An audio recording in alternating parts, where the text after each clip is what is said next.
আগামী 6 মার্চ অলসতা করে নীরব থাকে, নিস্তব্ধ থাকে, ঘুমিয়ে থাকে, পরবর্তী 5 বছর পূর্বের মতো না ঘুমিয়ে মাঠে বাগানে ঘুমিয়ে কাটাতে হবে, আয়না ঘরে কাটাতে হবে, আর কঠিন অবস্থা হতে পারে। অতএব পরবর্তী 5 বছর শান্তিতে সুন্দর সমাজে নাগরিক হিসেবে বসবাস করতে হবে।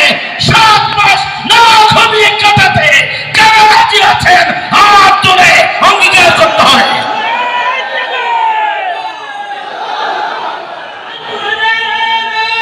আমরা ফজরের নামাজ পড়েই প্রতিদিন আগে উঠবো, তাহাজ্জুদ পড়বেন, কোরআন হাদিস শেষ করবেন, তারপর ফজর, তারপরে অন্তত 2 বাড়ি 3 বাড়ি আগে দিন কায়েমের দাওয়াত দেবেন। 2 নম্বরে দাওয়াত দেবেন নতুন বাংলাদেশ প্রতিষ্ঠার জন্য।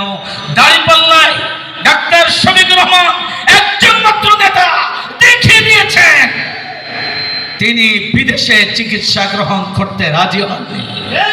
আমার দেশের জনগণ যে মাটিতে চিকিৎসা নেয়, যে দেশে যে ডাক্তারের কাছে চিকিৎসা নেয়, তাদের হাতে চিকিৎসা দেওয়া, অতএব সেই দলের হাতে বাংলাদেশের 18 কোটি মানুষের জীবন নিরাপদ। এই কথা মানুষের কাছে পৌঁছায় দিয়ে আগামী দিনে এই ভোট যুদ্ধে সংগ্রামী জিহাদি যোদ্ধা খালিদ বিন ওলীদের মতো যোদ্ধা সাহসী হতে কারা কারা রাজি আছেন সেইবার হাত তোলেন। আল্লাহর সাহায্য চাই।